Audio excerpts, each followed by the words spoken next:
Shalom, shalom, shalom. Peuple de Dieu, shalom. Que la paix du Christ soit votre partage. En cette journée nouvelle que le Seigneur vient de nous accorder, une journée de sa faveur, une journée de sa grâce, une journée au cours de laquelle il nous fait du bien. Alors, nous reconnaissons sa bonté. Nous reconnaissons la bonté de Dieu. Blasé, blasé, blasé, blasé, blasé, blasé. En ce jour, nous chantons de la bonté de Dieu, la bonté de Dieu. Toute ma vie, tu as été autant fidèle, Seigneur. Toute ma vie. Tu as été tellement bon, tellement bon, tellement bon, tellement bon. Nous reconnaissons ta bonté, Seigneur. Nous reconnaissons ta bonté. Blasé, blasé, blasé. Vous qui êtes déjà connectés, nous vous saluons dans la présence, nous vous accueillons dans la présence de notre Dieu. Nous disons merci Seigneur pour cette grâce, merci de nous faire encore grâce, de nous retrouver dans ta présence. Nous chantons ta grâce, nous chantons de ta bonté. Nous disons Seigneur combien tu es bon, combien tu es bon. Gloire à Jésus, gloire à Jésus, gloire à Jésus, gloire à Jésus. Je te salue toi qui te joins déjà à nous maintenant. Que le Seigneur nous fasse grâce d'approcher encore sa présence.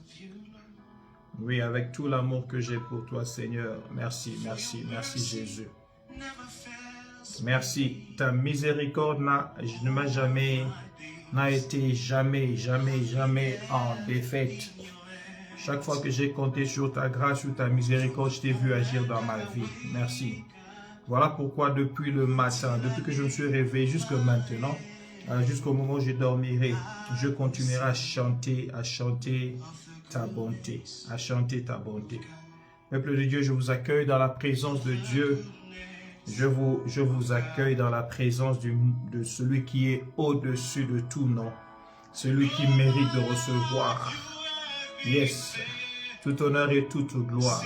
Yes, Dieu a été favorable. Nous pouvons partager cette vidéo alors que nous sommes en train de célébrer sa bonté.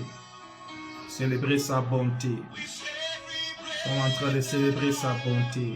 Le son de la musique que vous entendez en bas là-bas, c'est une chanson de Bethel Music qui parle de la bonté de Dieu, interprétée par le pasteur Alain Dagano.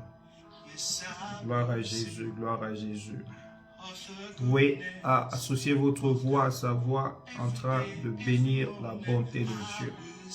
Nous bénissons la bonté de Dieu. Alors que nous sommes en train de partager la vidéo, nous reconnaissons que Dieu est bon.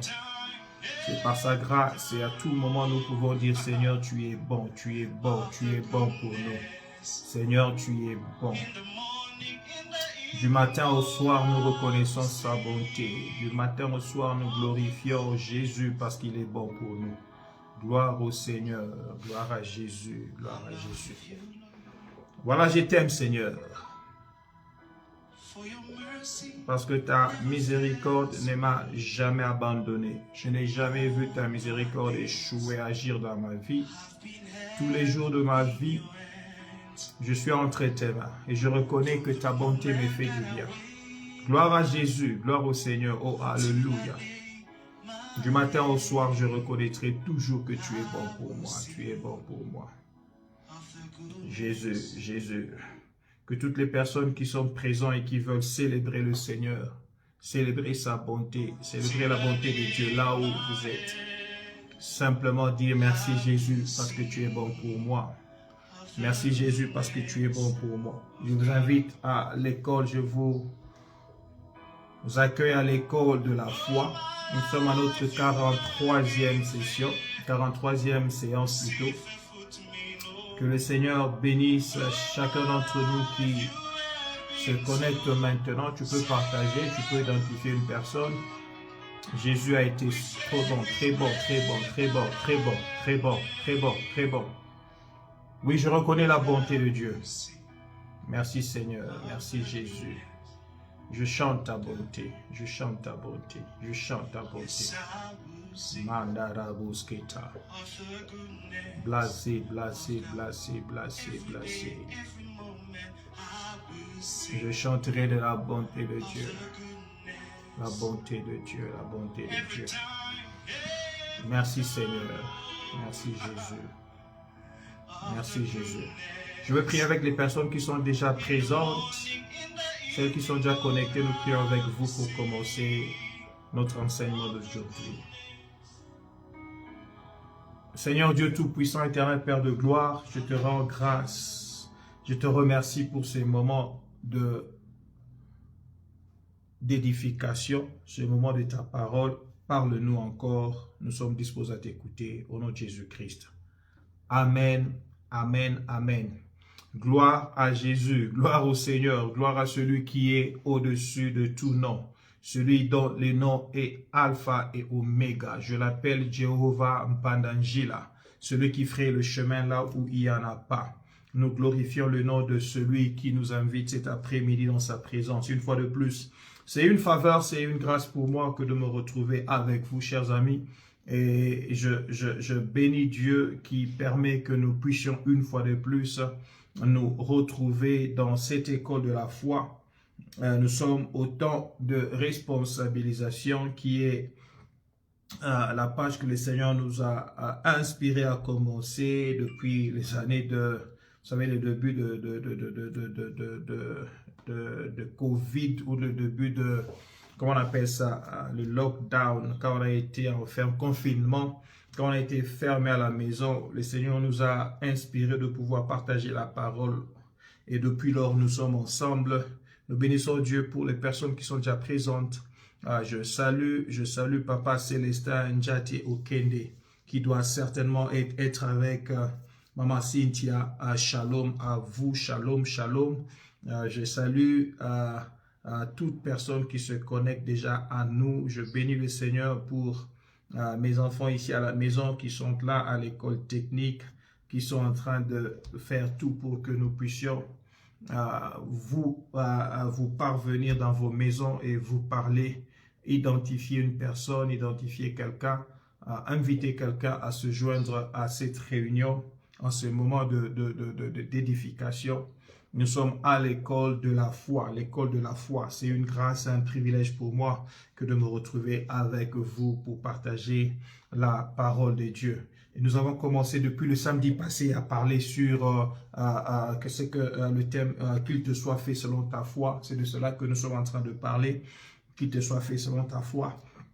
J'ai dit le samedi passé que plusieurs fois dans la Bible, on a vu Jésus dire à quelqu'un « Lève-toi, vas-y, qu'il te soit fait selon ta foi ». Lorsque quelqu'un est arrivé vers Jésus et demandé quelque chose, réclamé quelque chose, prié à Jésus. Et j'étais en train de dire, Jésus n'a pas répondu qu'il te soit fait selon ta prière, ou qu'il te soit fait selon ta demande, ou qu'il te soit fait selon ta requête. Mais il a plusieurs fois dit qu'il te soit fait selon ta foi. Et je disais à quelqu'un, si ta foi est par terre, ta vie et ta destinée seront aussi par terre. Mais si ta foi est au firmament, si ta foi est dans les hauteurs, ta vie et ta destinée aussi seront au firmament ou encore dans les hauteurs. Et je disais qu'il te soit fait selon ta foi. C'est que Christ est en train de dire que la réponse à ta demande, la réponse à ta requête, la réponse à ce que tu espères de la part de Dieu sera toujours proportionnelle à ta foi, c'est-à-dire sera toujours en rapport avec ta foi. Amène à Dieu ta foi, il regardera la dimension de ta foi et te donnera en réponse ce que ta foi est en train d'espérer. Dans mon livre sur les priorités de la vie chrétienne, je présente la foi comme étant, je parle de la foi, quand la Bible dit que Abraham crut et cela lui fut imputé à justice. Je parle de la foi dans une opération comptable, comme pour dire toute personne qui a besoin d'acheter une chose. Par exemple, si tu veux acheter un ordinateur, tu connais le prix de l'ordinateur, tu viens avec l'argent de l'ordinateur, tu remets l'argent au vendeur, c'est le prix de l'ordinateur et le vendeur te donne l'ordinateur. Donc, quand tu viens à la foi La Bible dit, cela a été imputé à Abraham selon sa foi, c'est-à-dire Abraham a présenté à Dieu sa foi et Dieu lui a donné ce qui est à la dimension et à la forme de sa foi. Tu t'approches de Dieu avec ta foi et Dieu te donne ce que tu espères. Je salue les personnes qui se joignent à nous. Je vois le pasteur Belindongala qui se joint à nous à partir de Cape Town. Que le Seigneur te bénisse, homme de Dieu. Merci à continuer à partager, continuer à identifier des personnes, continuons à partager. Donc, je disais, et puis j'ai dit, qu'il te soit fait selon ta foi veut dire que tu vas engager la parole de Dieu pour en libérer la livraison de ta destinée. Dans la parole de Dieu se trouve ta destinée. Dans la parole de Dieu se trouve ce que Dieu a pour toi. Dans la parole de Dieu se trouve tout ce que le Seigneur a prévu de te donner. Alors, lorsque Jésus dit qu'il te soit fait selon ta foi, il veut dire premièrement, c'est que ta foi engage la parole de Dieu pour pouvoir en tirer ce qu'il a en réserve pour toi. Deuxièmement, nous avons vu que la foi est une force spirituelle, pas psychologique, pas philosophique, pas une force intellectuelle, mais une force spirituelle. Et en tant que force, elle est une capacité de faire des choses. J'ai dit, la foi n'a pas de force, mais la foi est une force, elle est une capacité. Comme elle est une force spirituelle, elle est donc une capacité de pouvoir faire des choses. Et lorsque Jésus était dans la foule et que la femme qui faisait couler le sang, qui avait l'écoulement de sang, s'est approchée de Jésus, la Bible dit, elle s'est dit, si je puis seulement toucher le pan de sa robe, je serai guéri. En touchant Jésus, elle était guérie. La Bible dit, Jésus a senti qu'une force était sortie d'elle. Je veux dire à quelqu'un, la foi comme force spirituelle va faire sortir de Jésus la force de ta guérison. La force comme force spirituelle va faire sortir de Jésus la force de ta promotion. La foi comme force spirituelle va faire sortir de Jésus la force de ta délivrance. Parce que la force requiert une force. Toute force requiert une force afin de pouvoir être libéré. Il faut de la force pour tirer une force. Et la foi étant une force spirituelle, elle est capable de pouvoir tirer la force de ta promotion qui est spirituelle et qui se trouve en Jésus. Troisièmement, nous avons dit que la foi n'était pas une confession seulement, mais la foi est une profession. En étant une profession, c'est que nous, une profession, vous vous rappelez, la définition en français, c'est une activité rémunérée et une activité régulière qui est exercée par quelqu'un pour gagner sa vie. Une activité régulière, une activité rémunérée, exercée par quelqu'un pour gagner sa vie. C'est-à-dire un homme, lorsque tu fais de la foi une profession, tu diras, Jésus va te dire qu'il te soit fait selon ta foi parce que tu viens régulièrement auprès de lui par la foi. Et la Bible ne dit-elle pas que le juste vivra par sa foi? Si par une profession tu permets de gagner ta vie, la foi est la meilleure profession qui te permet de gagner ta vie. Donc, la foi est une profession. Nous parlons de qu'il te soit fait selon ta foi. C'est une profession, c'est-à-dire quoi? C'est-à-dire que tu vis ta vie tous les jours avec et par la foi. N'est-ce pas, bien-aimé, le Seigneur, je vous ai dit, ça ne vient pas de moi, ça vient du bishop Oyedepo. Il a dit, ce n'est pas ce que tu confesses que tu vas posséder. C'est plutôt ce que tu professes que tu possèdes, ce que tu professes. Et professer veut dire faire après avoir dit. Faire après avoir dit. Je vous ai rappelé samedi passé l'enseignement sur la cinétique de la foi que j'ai donné déjà au début de l'école de la foi, je crois l'année passée en 2021, lorsque je vous ai parlé de entre la 6e et la 12e leçon, j'ai parlé de la cinétique de la foi, comment la foi fonctionne-t-elle, comment elle marche. Je dis la foi ne vient pas de ce qu'on écoute, mais la foi vient de ce qu'on entend. Écouter veut dire recevoir ou percevoir quelque chose par son oreille ou par l'organe de l'ouïe qui est l'oreille. Lorsqu'on a perçu cela, il faut maintenant entendre. On entend par le cœur pas comme l'organe circulatoire de ton cœur, mais comme le centre de ta vie ou l'esprit. On entend. Et entendre ici, en grec, ça ne veut pas dire écouter. Entendre veut plutôt dire se mettre d'accord avec.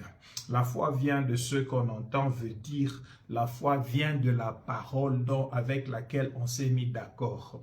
La foi ne vient pas de la parole qu'on a écoutée, de la parole qui est brossée superficiellement parce que c'est un verset de la Bible, mais la foi vient d'une parole que j'ai écoutée, sur laquelle j'ai médité, que j'ai encore fait passer dans ma pensée, j'ai fait passer dans mon cœur, dans mon esprit, et j'ai commencé à croire à cette parole. J'ai accepté cette parole. Je me suis mis d'accord. J'ai dit non, je crois à ce que Dieu a dit.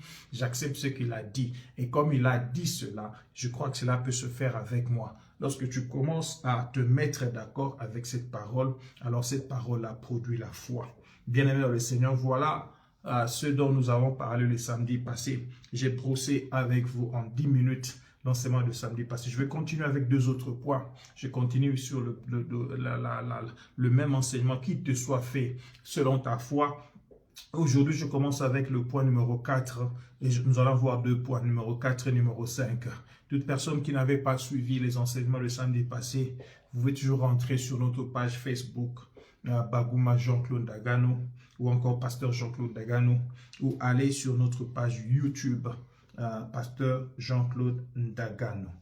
Point numéro 4. Quand Jésus disait qu'il te soit fait selon ta foi, c'est quoi? Comment on peut encore comprendre cela?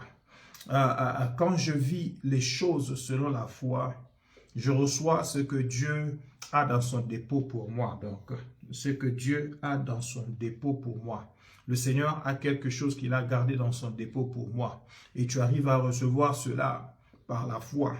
Et l'évidence de ma foi, c'est donc le résultat de la chose escomptée, mais aussi le repos, le repos, le repos. Je veux dire à quelqu'un cet après-midi que le repos est l'évidence biblique de la foi.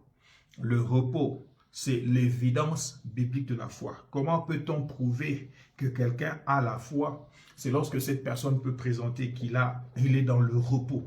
Celui qui demande à Dieu avec foi, il espère déjà recevoir de lui. Il a une assurance ferme de son espérance, n'est-ce pas? La Bible dit la foi est une ferme assurance des choses qu'on espère. Quand on a une ferme assurance sur les choses qu'on espère, alors on verra deuxièmement la démonstration des choses qu'on n'a pas encore vues. Parce que la foi ne se limite pas à être une ferme assurance de ton espérance, mais la foi devient foi lorsqu'elle est complétée par la démonstration des choses qu'on vient voir après selon qu'on avait espéré. Rappelez-vous, la foi n'est pas l'espérance, parce que l'espérance est un sentiment qui te dit qu'il serait probable pour toi que la chose que tu voudrais voir puisse arriver dans le futur. Il y a probabilité, c'est soit oui ou soit non, 50%. Pourtant, la foi n'est pas une probabilité, la foi devient une évidence. Mais l'évidence biblique de la foi, ce qui confirme que tu as la foi, c'est alors le repos. C'est que tu as demandé quelque chose, tu n'as pas encore reçu, mais tu n'es pas agité, tu n'es pas dérangé. Tu attends et tu sais que ce que tu as demandé sera démontré, sera vécu physiquement, matériellement. Et pendant ce temps, tu attends dans le repos. Tu attends dans le repos. Lisons ensemble 2 Corinthiens chapitre 13, le verset 5e. 2 Corinthiens chapitre 13. Paul est en train de conclure son enseignement aux Corinthiens. Au chapitre 13e, il est en train d'inviter les Thessaloniciens à pouvoir s'examiner, à pouvoir s'examiner. Au verset 5e, Paul dit ceci, 2 Corinthiens chapitre 13, verset 5. Il dit, examinez-vous vous-même pour savoir si vous êtes dans la foi. Examinez-vous vous-même pour savoir si vous êtes dans la foi. Il est important deux fois de savoir, être capable de s'examiner, de se voir, de se regarder, se dire, est-ce qu'il y a des évidences en moi que je suis encore dans la foi? Est-ce qu'il y a des évidences en moi que j'ai encore la foi? Parce que j'ai dit que l'évidence biblique de la foi, c'est le repos. Paul dit maintenant aux Corinthiens, examinez-vous vous-même pour savoir si vous êtes dans la foi. Éprouvez-vous vous-même. Ne reconnaissez-vous pas que Jésus-Christ est en vous, à moins peut-être que vous ne soyez désapprouvé. Une autre version dit, à moins que vous ne soyez reprouvé, réprouvé. Quand on dit à moins que vous ne soyez réprouvé, le mot réprouvé ici, c'est être exclu du salut éternel. À moins que vous ne soyez pas chrétien. Dans une autre version, dit à moins que vous soyez des faux chrétiens. Il faudrait arriver à vous examiner et à chercher, à voir en vous s'il y a encore la foi. Comment tu peux savoir que tu es encore dans la foi? C'est lorsque tu as le repos. Lorsque tu as le repos. La foi vient de ce qu'on entend vient de la parole de Christ. La parole de Christ vient t'amener dans le repos. C'est-à-dire des choses que tu n'as pas encore vécues, des choses que tu n'as pas encore vues, mais tu crois que cela est possible et tu le vivras. Et quand tu es en train d'attendre l'accomplissement des choses de Dieu, l'évidence biblique de la foi, c'est le repos. C'est le repos. Est-ce que je suis en train de parler de quelqu'un? J'ai dit l'évidence, c'est le repos. Tu peux toi-même prouver ta foi et te rassurer si oui ou non tu crois encore ou tu ne crois point. Et tu le sauras lorsque tu peux voir en toi qu'il y a encore le repos, le repos, le repos. Bien-aimés, dans la Bible, vous allez reconnaître qu'il y a des gens qui ont vécu des situations difficiles, mais ils ont eu la foi et leur foi les a sauvés. Leur foi les a sauvés. Mais quelle était la caractéristique de leur foi? Qu'est-ce qui pouvait être évident dans leur vie, dans la paix, dans laquelle ou par laquelle nous pouvons dire qu'ils avaient la foi? Regardons ensemble les amis de Daniel. Ils sont entrés dans la fournaise et ils en sont sortis. On les a jetés dans la fournaise du feu ardent et ils en sont sortis. Regardons Daniel lui-même. Il a été jeté dans la fosse de lion, et il en est sorti. Lorsque je dis ils ont été jetés et ils s'en sont sortis vivants. Et qu'est-ce qui les a gardés là-dedans? C'était leur foi, n'est-ce pas? Rappelez-vous que les 3 amis de Daniel, lorsqu'ils ont été proposés, on leur a proposé de pouvoir abandonner, d'adorer Dieu et de n'adorer que la statue du roi. Ils ont refusé au point de dire: nous savons que le Seigneur va nous délivrer de la situation. Si vous nous mettez dans la fournaise ardente, Dieu va nous délivrer.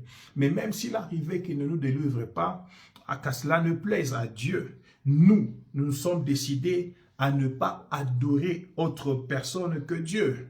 Bien-aimés dans le Seigneur, ils étaient dans le repos. Ils avaient ce repos de savoir que Dieu le fera. Et même s'il ne le fait pas et qu'il faut que nous mourions, ce n'est pas grave. Nous avons ce repos. Daniel, la même chose. Lorsqu'il allait dans la fosse aux lions, il s'est dit lui-même, il a déclaré sa foi. Il savait que Dieu, celui en qui il a cru, c'est le lion de la tribu de Juda. Et ce lion de la tribu de Juda va être capable de pouvoir stopper les autres lions à lui faire du bien. Un lion ne peut être arrêté que par un autre lion. Il faut que ta force soit similaire, sinon supérieure à l'autre, afin de pouvoir prévaloir sur lui ou sur elle. Alors, il avait cette foi. Mais la caractéristique commune de Daniel, Shadrach, Meshach, Abednego, dans les deux groupes différents, dans 2 situations différentes, c'était le repos. Et lorsque je parle du repos ici, je vois 2 jeunes hommes qui acceptent la parole de Dieu, qui croient en Dieu et qui ont confiance que ce Dieu de la Bible, ce Dieu qu'ils ont trouvé dans la parole, est capable d'agir dans leur vie. Au point qu'ils sont calmes et ils ont confiance dans cette situation. Oh, voilà. Ésaïe chapitre 30, verset 15 dit, c'est dans le calme et la confiance que sera votre force. C'est dans le calme et la confiance que sera votre force. En parlant de calme et la confiance, c'est cela le repos. Donc le repos de la Bible dont je parle ici se manifeste par le calme de la personne devant une situation troublée et la confiance en ce Dieu qui est capable de te tirer de cette situation. Oh, alléluia. Il y a l'évidence biblique de la foi, c'est le repos. Comment tu peux dire que tu as la foi? Comment tu peux dire à quelqu'un que tu as la foi? Paul a dit, examinez-vous vous-même pour savoir si vous êtes dans la foi. Je voudrais que cet après-midi, que tu puisses t'examiner toi-même et te poser la question, es-tu encore dans le repos? Es-tu encore dans la foi, s'il te plaît? Et si tu es dans la foi, comment tu le sauras? C'est l'évidence, ce sera le repos. Vis-tu dans le repos? Est-ce que les troubles de la situation, des choses autour de toi sont en train de te déranger? Parce qu'un homme de foi n'est pas dérangé par quoi que ce soit. Une femme de foi n'est pas troublée par des situations qui arrivent dans sa vie. Si aujourd'hui les choses ne marchent pas encore, une femme de foi, un homme de foi dira, je sais que ça marchera. Ça ne marche pas encore maintenant, mais c'est pas grave, ça marchera. Ça ne marche pas encore maintenant, mais c'est pas grave, ça marchera. J'espère et je compte encore sur Dieu. Je compte sur le Dieu de mon salut, le Dieu de ma victoire, le Dieu qui est capable de me faire du bien. Oh, bien-aimé, je vais parler à quelqu'un. Je vais dire à quelqu'un, l'évidence biblique de ta foi, c'est le repos. En quoi et comment sauras-tu que tu as encore la foi? C'est lorsque tu pourras prouver que tu es dans le repos. Et j'ai défini le repos dans la Bible comme étant le calme, pas un calme apparent, mais un calme assuré et sûr de la personne qui a confiance en Dieu, qui est capable de te tirer de la situation. Calme plus confiance donne repos. Ésaïe chapitre 30, verset 15. Et le repos de Dieu, c'est la force qui te permet de pouvoir survivre les troubles et les situations qui te dérangent. C'est dans le calme et la confiance que sera votre force.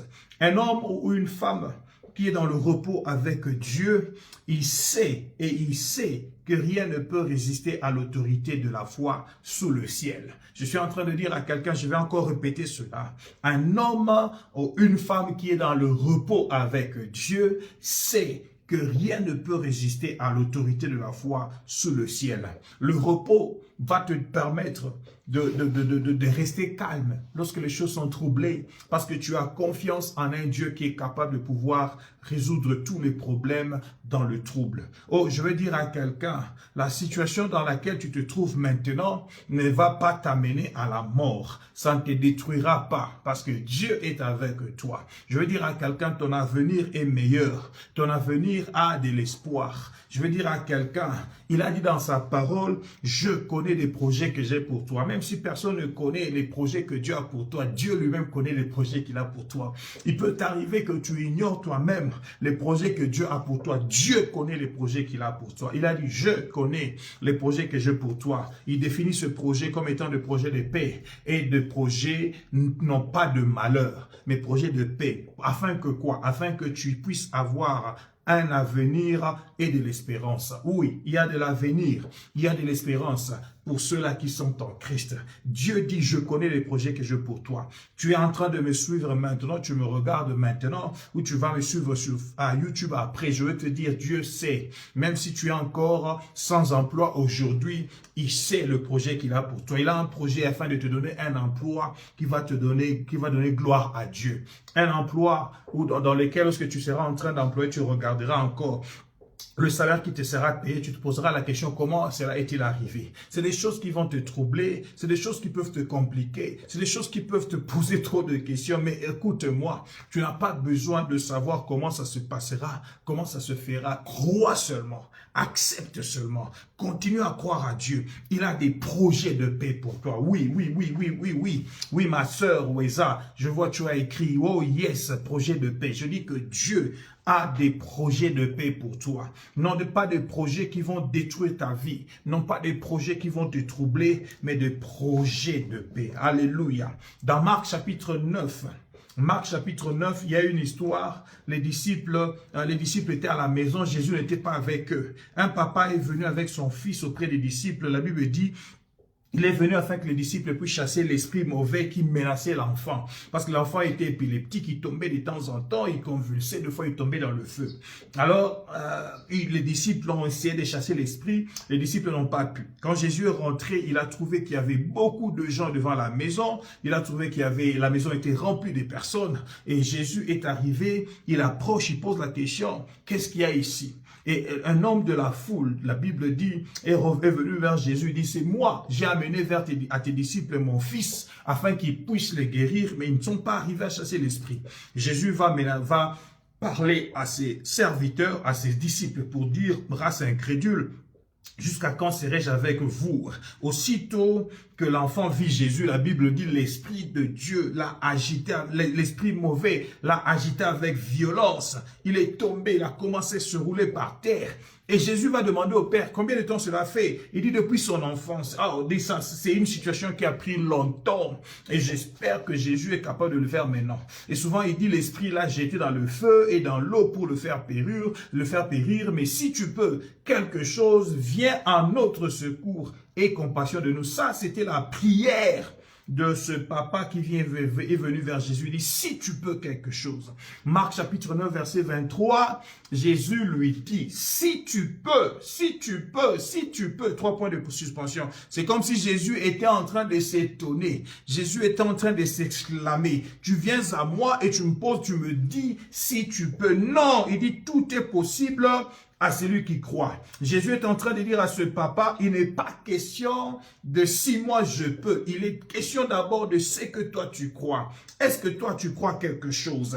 Oh, j'étais en train de dire à quelqu'un, un homme de repos, une femme de repos, sait que rien ne peut résister à l'autorité de la foi sous le soleil. N'importe quoi, n'importe qui, n'importe quelle situation, oui, la foi est toujours gagnante. La foi t'amènera toujours à réussir. La foi va te mener à réussir là où personne n'a réussi. Il y a de l'autorité sous la foi et avec la foi, et que cette autorité, rien ne peut lui résister. Oh, je me rappelle encore du témoignage que le bishop Oyedepo a donné.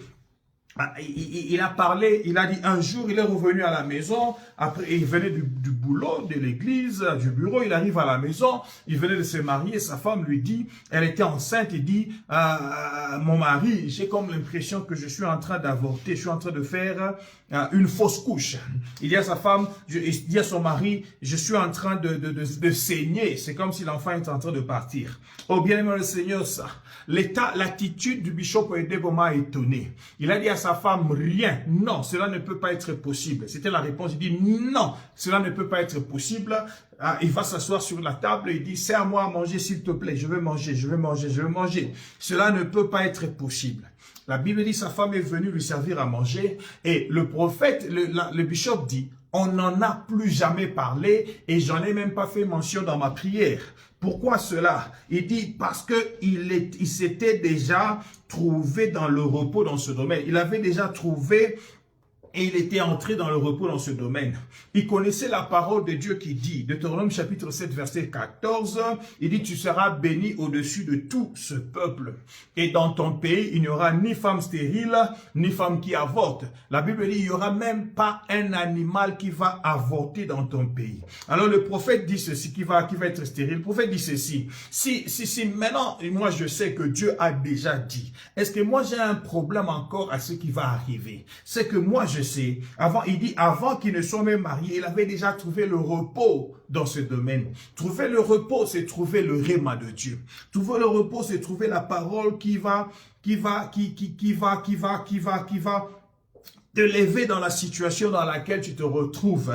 Voilà pourquoi il est important que tu puisses remplir ta vie de foi, que tu puisses remplir ta vie de la parole de Dieu. Lorsque tu es en train de lire la parole de Dieu, lorsque tu es en train d'écouter la parole de Dieu, tout cela est en train de faire que ça entre dans toi. Quand ça entre dans toi, tu te mets d'accord avec certaines paroles et ces paroles-là entrent dans le dépôt de ton cœur, dans le dépôt de ton esprit. Lorsque viendra maintenant le trouble, tu peux déclarer une parole de ce qui se trouve dans ce dépôt et agir conformément à cela. C'est là la cinétique de la foi. Oh, je suis en train de dire à quelqu'un, la Bible dit dans Proverbe chapitre 24 verset 10, si tu faiblis au jour de la détresse, ta force n'est que détresse. Proverbe 24 verset 10. Si tu faiblis au jour de la détresse, ta force n'est que détresse. J'aime cela dans la version King James qui dit, si tu faiblis au jour de l'adversité, c'est que ta force n'est que petite. Si tu faiblis au jour de l'adversité, c'est que ta force n'est que petite.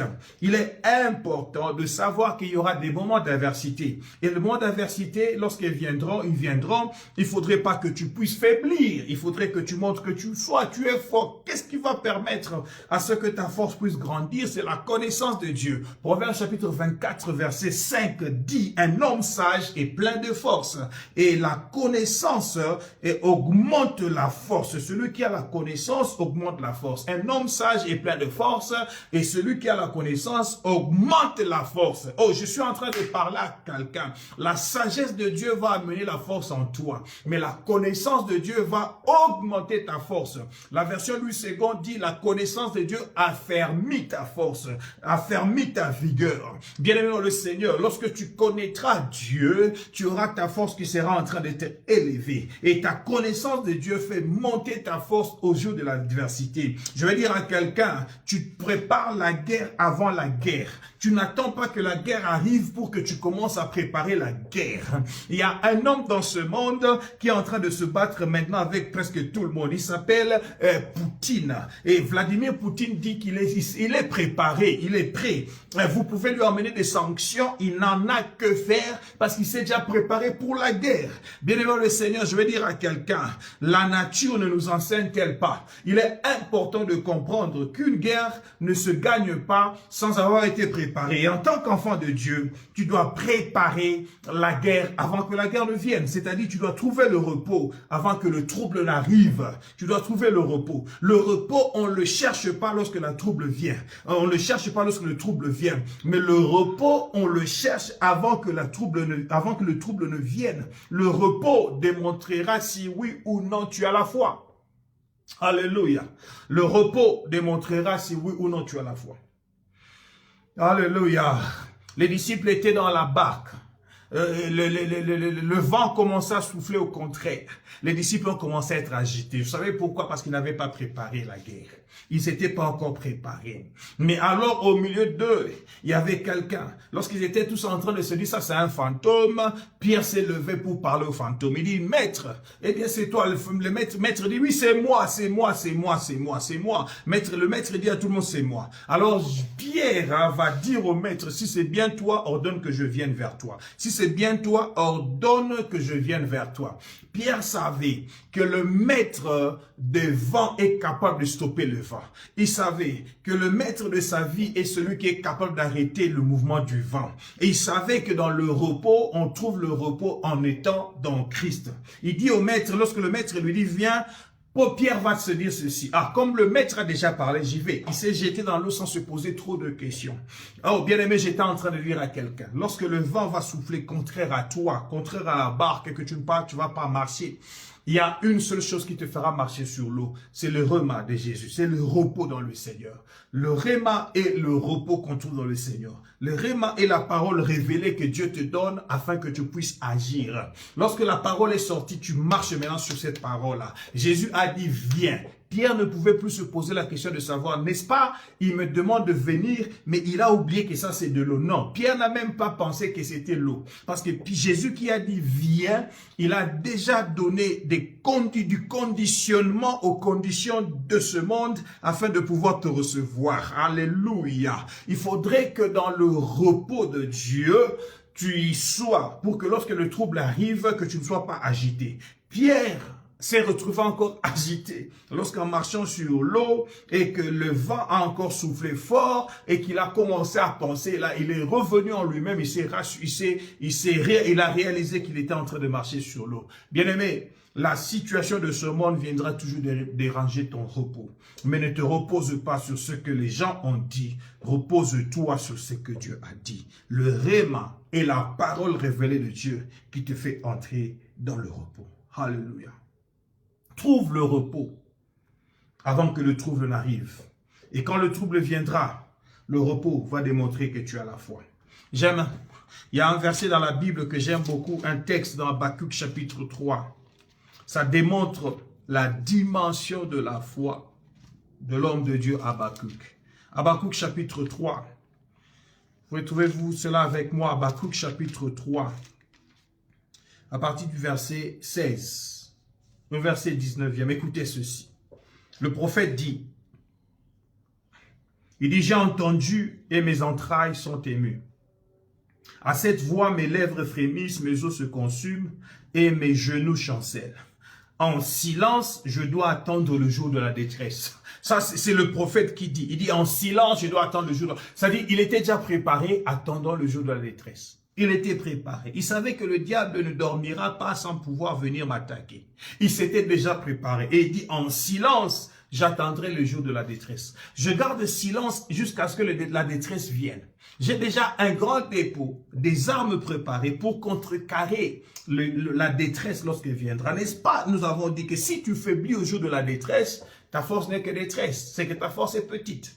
Mais au jour de la détresse, il faudrait que la détresse puisse trouver que tu as augmenté ta force. Comment tu as augmenté ta force? Par la connaissance de Dieu. Parce qu'il est écrit, Proverbe 24, verset 5, je rappelle encore qu'un homme sage est plein de force, mais celui qui a la connaissance augmente sa force. C'est-à-dire, il affermit sa vigueur. Il est important que dans le silence, avant que l'adversité n'arrive, tu continues à augmenter ta connaissance. L'école de la foi est là afin de pouvoir augmenter notre connaissance, afin que lorsque le trouble va arriver, nous puissions rappeler au diable que nous avons reçu la connaissance qui a affermi notre force et nous sommes capables de nous lever dans cette détresse et de le combattre. Alléluia, alléluia.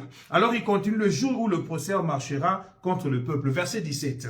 Car le figuier ne fleurira pas, la vigne ne produira rien, le fruit de l'olivier manquera, les champs ne donneront pas de la nourriture, les brebis disparaîtront du pâturage, il n'y aura plus de bœufs dans les étables. Mais écoutez le verset 18. Toutefois, je veux me réjouir en l'Éternel. Je veux me réjouir dans le Dieu de mon salut. Il dit, malgré qu'il arrivera, que la détresse sera là, que le figuier ne fleurit point, que la figue ne produit rien, que le fruit de l'olive vient à manquer, que les champs ne donnent pas de nourriture, que les brebis disparaissent de pâturage, qu'il n'y a point de bœuf dans les étables. Ça, c'est le moment de la détresse, c'est le moment de l'adversité.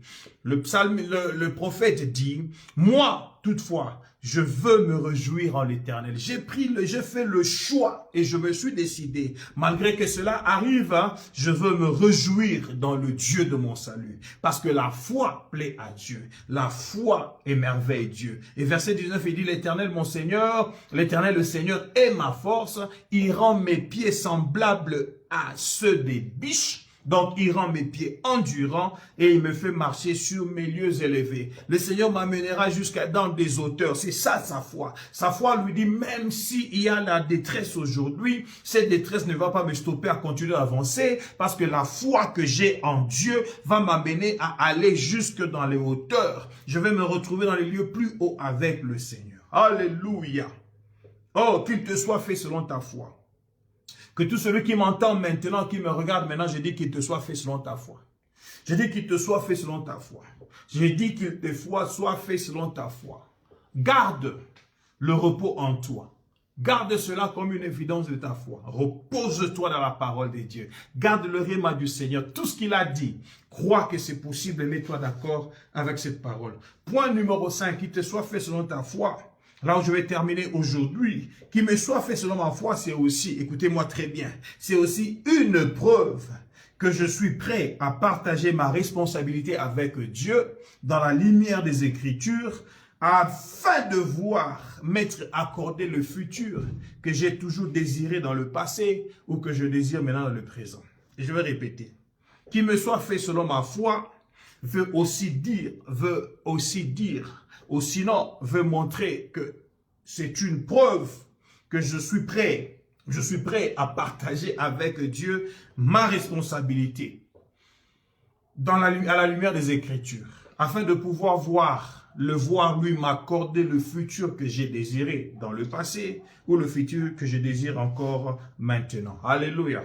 Donc, lorsque Jésus vient te dire à toi qu'il te soit fait selon ta foi, c'est-à-dire il veut te dire, tu n'es pas là à subir les choses, mais tu es là à influencer les choses. N'est-ce pas, le samedi passé, je vous ai dit, nous pouvons tous connaître les mêmes difficultés, vivre dans le même temps, avec les mêmes oppositions, mais notre sort va être différent. Le sort va être différent selon que moi je crois en Dieu et que toi tu ne crois pas en Dieu. Selon que moi je crois en un Dieu capable et que toi tu crois en un Dieu qui accepte que tu vis des situations difficiles. Donc, bien aimé le Seigneur, il est important de savoir que dans tout ce que tu vis, il y a la part de responsabilité. Et tu dois partager ta part de responsabilité. Dans Jean chapitre 21, Il y a l'histoire, Jésus est ressuscité, Pierre s'est décidé d'aller faire la pêche, les autres disciples se sont décidés de le suivre, ils arrivent là-bas, la Bible dit toute la nuit, ils n'ont rien pris. Oh, ça c'est un constant malheureux, un constant amer. La Bible dit, ils étaient dans la barque, et ils sortirent de la barque, et cette nuit-là, ils ne prirent rien. Jean chapitre 21, à partir du verset 3. Le matin étant venu, Jésus se trouva sur le rivage, mais les disciples ne savaient pas que c'était Jésus. Parce que Jésus était mort, il est ressuscité, les disciples ne l'ont pas reconnu. Verset 5. Jésus leur dit, « Enfants, n'avez-vous rien à manger ?» Ils lui répondirent, non, non, non, non, non, non, nous n'avons rien à manger, nous n'avons rien à manger, nous n'avons rien à manger, rien à manger. Alors le verset 6, Jésus leur dit, jetez le filet du côté droit de la barque et vous trouverez. La Bible le dit, ils jetèrent donc et ils ne pouvaient plus le retirer à cause de la grande quantité de poissons. La grande quantité de poissons. Lorsque vous lisez un peu plus dans le bas, on a dit il y a eu 153 gros poissons qui étaient arrêtés dans le filet. Oh, quelle grande pêche! Oh, quelle pêche merveilleuse! Oh, quelle pêche grandiose! Mais ces gens, toute la nuit, avaient travaillé, n'avaient rien attrapé. Ces gens ont travaillé où? Dans le même lac où Jésus est venu. Au même endroit là où Jésus leur a demandé de jeter le filet. Il dit, cette fois-ci, jetez du côté droit. Mais les disciples pouvaient dire à Jésus, nous avons déjà jeté tout ce côté. À tout ce point-là, nous avons déjà jeté. Mais écoutez, bien aimé le Seigneur, je vais vous dire ceci. Jésus disposait des poissons. Mais c'était la responsabilité des disciples de pouvoir accepter de jeter le filet du côté où Jésus voulait le faire. Oh, qu'il te soit fait selon ta foi veut dire que tu acceptes de pouvoir partager ta responsabilité dans l'action avec Dieu. Il y a quelque chose qui va arriver dans ta vie. Il y a quelque chose que le Seigneur a déjà prévu de faire dans ta vie. Mais cette chose-là n'arrivera pas lorsque tu croiseras les bras et tu n'es en train de rien faire. Il y a des choses que Dieu veut que tu fasses. Il y a un pas qui doit être le tien. Jésus va disposer des poissons, mais sa responsabilité n'est pas de retirer ces poissons des eaux. Retirer le poisson des eaux, c'est ta responsabilité à toi. Oh, alléluia. Bien-aimé dans le Seigneur, plusieurs personnes disent, j'attends et je sais que Dieu le fera. J'attends et je sais que Dieu interviendra. J'attends et je sais que Dieu agira. Mais savez-vous aussi que Dieu attend aussi que toi tu fasses ta part afin qu'il puisse faire. Oh, j'étais en train de dire à quelqu'un, jusqu'à ce que ta part soit faite, Dieu n'est pas prêt de faire. Jusqu'à ce que ta part soit faite, Dieu n'est pas prêt de faire. Il y a des choses qui attendent que toi tu pries afin que Dieu fasse. Il y a des choses qui attendent au-delà de ta prière que tu puisses agir afin que Dieu puisse manifester. Tu ne quitteras pas ce lit si tu ne prends pas la décision de te lever et de prendre ce lit et de commencer à marcher. Tu vas continuer à t'apitoyer pendant 38 ans en dormant sur ce lit. Et tu crois que Jésus doit venir te faire lever de ce lit. Jésus a dit, lève-toi et marche. Mais c'est ta responsabilité à toi de pouvoir maintenant te lever et de prendre le lit et de commencer à marcher. Oh, j'étais en train de parler à quelqu'un. Jusqu'à ce que ta part soit faite, la part de Dieu ne sera pas faite. Jusqu'à ce que ta part soit faite, la part de Dieu ne sera pas faite. Oui, la foi, c'est accepter la responsabilité spirituelle afin d'engager l'intégrité de Dieu dans l'action, dans la vie de l'homme de Dieu. Je disais, la foi, c'est accepter la responsabilité spirituelle afin de pouvoir engager l'intégrité de Dieu dans l'action, dans la vie de l'homme. Oh, il est important que tu fasses quelque chose. Oh, il est important que tu puisses te manifester. Il est important que d'accepter que tu as une responsabilité de pouvoir faire quelque chose. Donc, la foi, ce n'est pas « je sais, Dieu fera », mais la foi, c'est faire ce que Dieu a dit afin de pouvoir l'entraîner à faire ce qu'il a promis. Est-ce que je peux redire cela? Je dis la foi, ce n'est pas dire je sais que Dieu le fera, mais c'est plutôt faire ce que Dieu a dit afin de l'entraîner à faire ce qu'il a promis. Donc il y a une part où toi tu dois faire quelque chose. Et lorsque tu fais quelque chose, tu prouves que tu crois en Dieu. Et Dieu vient manifester ce qu'il a promis de faire. Oh, j'étais en train de parler à quelqu'un. Ne laisse pas là croisant les bras, croyant que ça viendra vers toi. À la fête de Cana, maintenant, dans Jean chapitre 2, le verset 8, Jésus leur a dit, prenez maintenant les cruches qui sont remplies d'eau, allez les donner à l'ordonnateur du repas. Bien aimé, les travailleurs pouvaient dire à Jésus, maître, je crois que tu t'es trompé. L'ordonnateur du repas a besoin de vin, mais toi tu nous as demandé de mettre de l'eau au robinet, d'aller donner à ce monsieur. Écoutez ceci, le maître sait ce qu'il a dit. Il a dit, prenez le cruche rempli d'eau et donnez à l'ordonnateur du repas. Et pourquoi ils ont fait cela? C'est parce qu'au verset 5, déjà Marie était allée les voir, il leur a dit, faites tout ce qu'il vous dira de faire. Faites tout ce qu'il vous dira de faire. Je veux dire à quelqu'un, la clé de la foi qui gagne, c'est l'obéissance. La clé de la foi gagnante, c'est l'obéissance. Faire ce que Dieu veut que tu fasses. Donc la foi, ce n'est pas seulement dire que je veux faire, ce n'est pas seulement croire en Dieu, mais la foi, c'est plutôt obéir à Dieu. Oui, comme le corps sans esprit est mort, aussi la foi sans les œuvres est morte. Alléluia. La foi, ce n'est pas seulement croire en Dieu, mais c'est plutôt obéir. Obéir et croire que le Seigneur est capable de faire cela. Nous voyons cela dans la vie de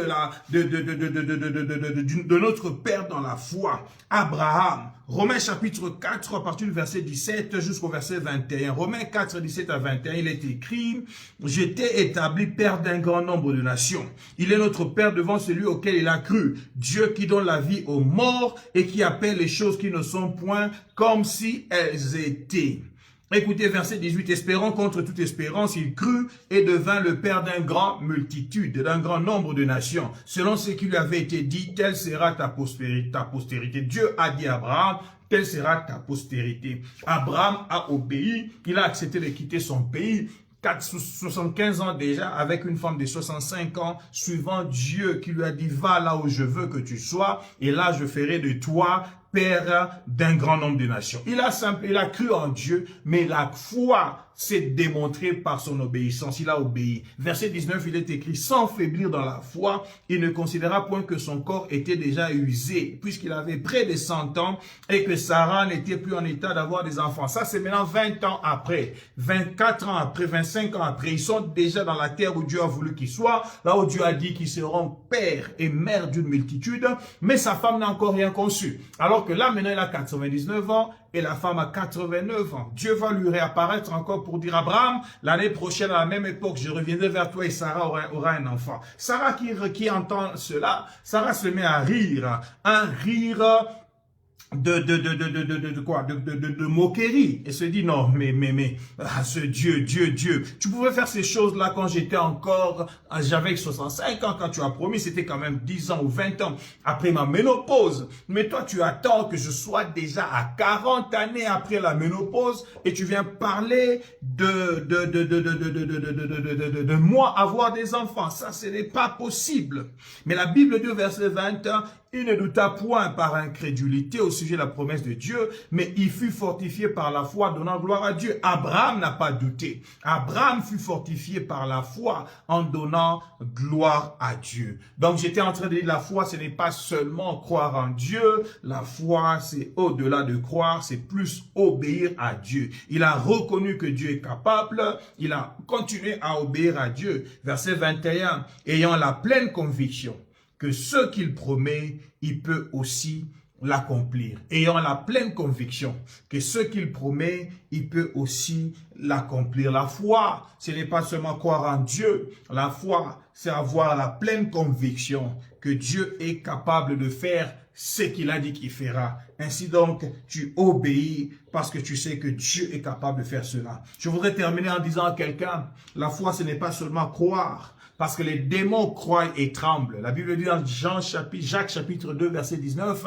même les démons y croient et ils tremblent. Donc ça ne sert à rien de me dire que toi tu as la foi si tu me dis que tu crois et que tu trembles devant la parole de Dieu. Les démons, le diable aussi le fait. Mais la foi, c'est faire plus que le diable ne fait. C'est faire plus que les démons ne font. C'est-à-dire quoi? Une chose que le diable ne peut pas faire, c'est obéir à Dieu. Parce que le diable, c'est un agent de la désobéissance. Donc, avoir la foi, c'est faire au-delà de ce que le diable est capable de faire. Ce n'est pas seulement croire et trembler devant la parole de Dieu. C'est croire, trembler devant la parole de Dieu. Mais au-delà de cela, obéir à ce que Dieu a dit pour prouver réellement que tu crois à ce qu'il a dit. La foi, bien-aimé dans le Seigneur, ce n'est pas seulement dire des choses, mais c'est plutôt faire des choses qu'on a dites. La foi, c'est au-delà de dire, mais c'est de faire. Voilà pourquoi la troisième explication qui te soit faite selon ta foi, nous avons dit la foi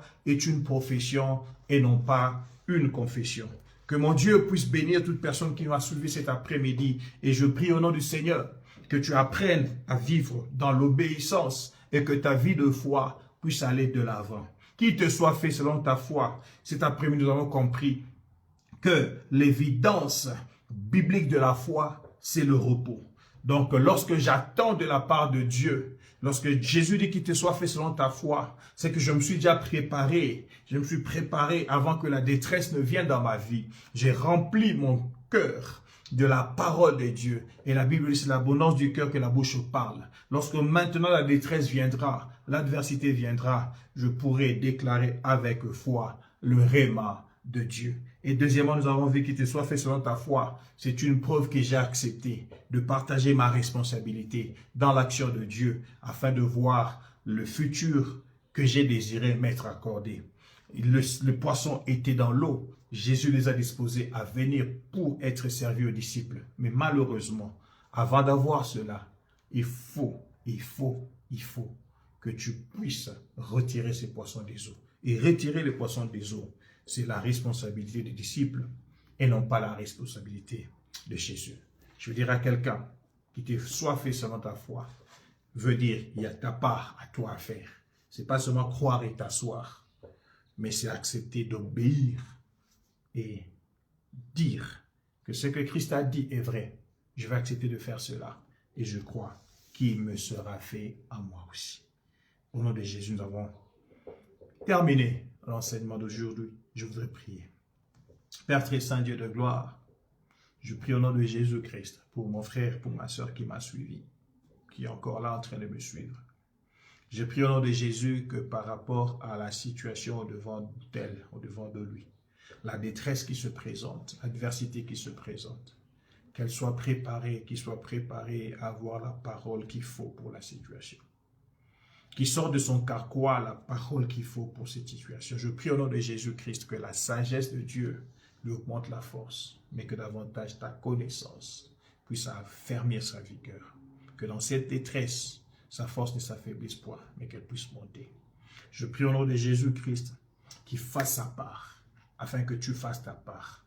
Et ta part viendra résoudre le problème. Je prie pour l'obéissance à la parole. Je prie pour l'obéissance à la parole. Qu'une personne qui m'a entendu obéisse et qu'elle puisse faire ce que toi tu as demandé à ce qu'il soit fait. Et afin que le résultat lui soit accordé. Au nom de Jésus-Christ. Amen. Nous attendons vos témoignages. Nous savons que le Dieu de la Bible est le Dieu vivant qui fait des choses afin que son nom soit glorifié. On se retrouve samedi prochain, même heure, même place. Partagez la vidéo et invitez d'autres personnes à écouter cet enseignement qui peut le bénir. Que Dieu vous bénisse. Je vous aime. À samedi prochain. Bye.